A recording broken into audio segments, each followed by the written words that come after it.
Nommée directeur des affaires internationales de la région Île-de-France, elle conçoit et négocie une vingtaine d'accords de coopération.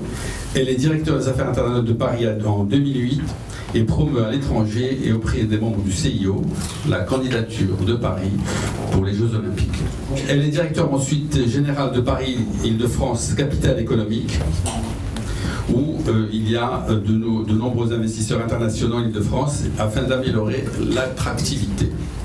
Elle est nommée chevalier de la Légion d'honneur par Christine Lagarde, alors ministre de l'économie, des finances et de l'industrie. Madame Chiara Croazza, le micro est à vous.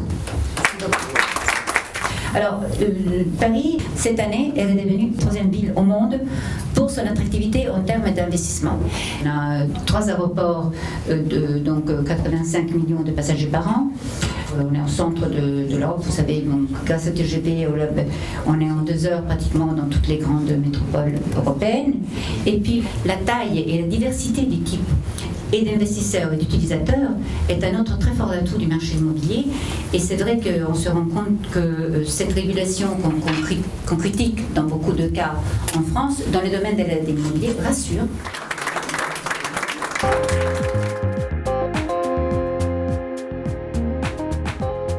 C'est un très beau cocktail, je dirais c'est toujours un très bel event de venir aux soirées FIAPSI et on a une très belle conférence sur l'attractivité de Paris, sur le Grand Paris, ce qui est un sujet passionnant et si brillamment présenté ce soir.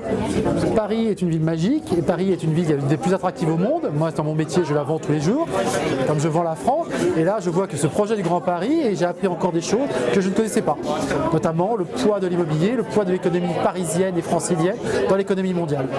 Elle a donné des chiffres que je ne connaissais pas et qui sont la démonstration que on tire notre épingle du jeu à tous égards, que ce soit en matière immobilière, puisque c'était le thème, elle s'est astreinte à en parler, en matière culturelle, en matière de recherche, en matière de qualité de vie. Alors j'attendais franchement et j'ai trouvé du réseau, mais surtout de l'information, puisque je savais qu'il y avait des interventions qui allaient nous apprendre beaucoup de choses et là notamment on a parlé du Grand Paris qui est un projet à grande échelle.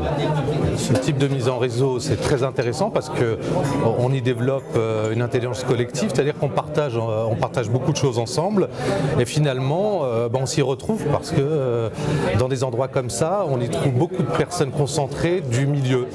Les soirées FIAPSI sont toujours un très bon moment d'échange et à la fois un moment convivial, un moment d'échange avec des professionnels qui ont tous, je dirais, en commun l'internationalisation du monde de l'immobilier. Et ça nous permet d'échanger, de trouver, je dirais, ce que les Américains appellent les best practices, de les échanger entre nous et dans un cadre sympathique et toujours convivial.